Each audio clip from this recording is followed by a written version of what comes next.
Hello, in this video, I show you the only way left for regular guys, gals like you and me to solve this problem. How testosterone levels affect muscle growth and fat loss. Higher testosterone levels are often equated with more muscle growth and fat loss. Is it that simple? If you ask the average gymgoer what single physical factor most affects muscle growth and fat loss, they would probably answer testosterone levels. And they're right. Testosterone is certainly a primary hormonal driver of muscle growth.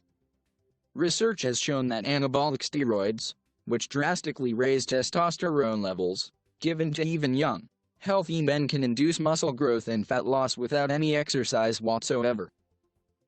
Thus, it would be fair to assume that the higher our testosterone levels are, the more muscle we build and the leaner we get, right? Well, this is where things get interesting. Testosterone levels in muscle growth. We already know that dramatically elevating testosterone levels induces muscle growth. Yes, if you take enough of the right steroids, your testosterone levels will skyrocket, and if you lift weights regularly, you will be able to achieve more muscle growth than if you were drug-free.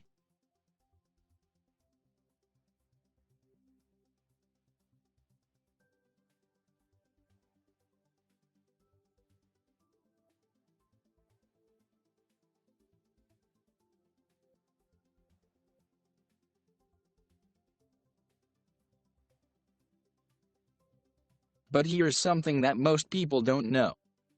Fluctuation of testosterone levels within the physiological normal range does not affect muscle growth.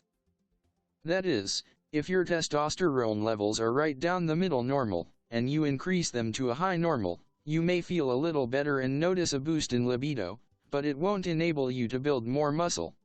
I know that sounds kind of blasphemous, but it's actually been scientifically proven. Charles R. Drew University of Medicine and Science conducted and published a study about a decade ago wherein they administered varying amounts of testosterone and anabolic along with drugs to inhibit natural testosterone production to young, healthy men for 20 weeks. While higher testosterone levels did produce greater muscle gains, it wasn't as pronounced as you might think. What researchers found was that so long as testosterone levels were within the physiological normal range, between 300 to 1000 ng/dl, muscle growth didn't change very much. That is, the subjects on the low end of normal weren't that far behind subjects on the high end in terms of muscle growth. A statistically significant increase in muscle growth wasn't seen until testosterone levels surpassed the top of normal by about 20 to 30%. Now, this study does have a limitation: subjects weren't exercising.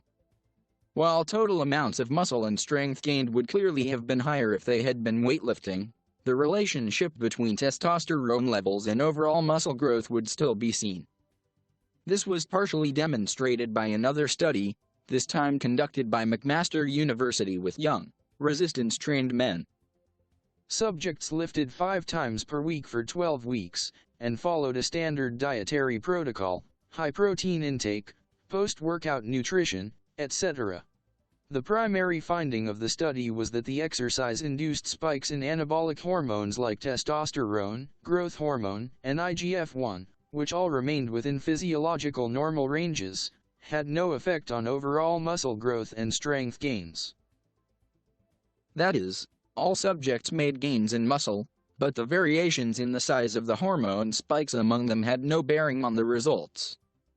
The key takeaway here is not that you should take steroids, but that things you can do to naturally raise your testosterone levels are unlikely to affect your muscle growth. And speaking of steroids, the above findings are in line with steroid research as well.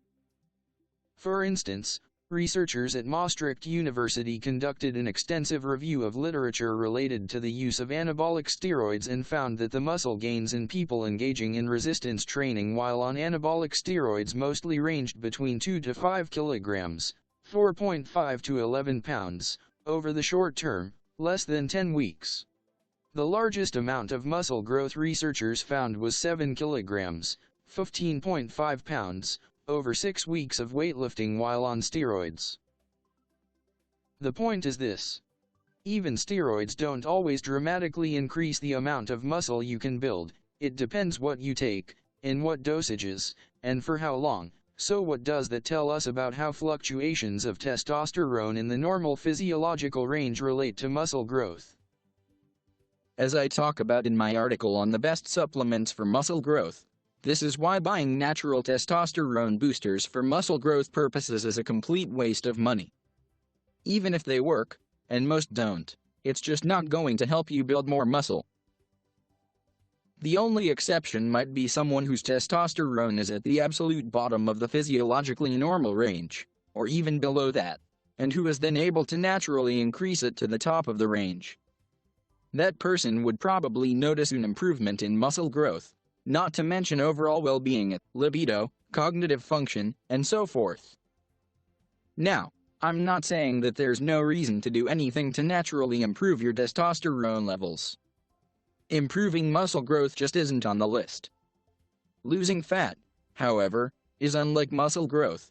Researchers at the Charles R. Drew University of Medicine and Science did find that fluctuations of testosterone within the physiological normal range had significant effects on body fat percentage. The higher the testosterone levels, the leaner subjects were.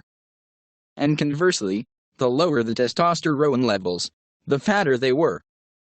When researchers decreased certain subjects' testosterone levels from the baseline average of 600 ng/dl to around 300 ng/dl, they saw a dramatic 36% increase in fat mass. Although the exact mechanisms behind this aren't fully understood just yet, research has shown that testosterone directly inhibits the creation of fat cells and that low testosterone is a contributing factor to obesity.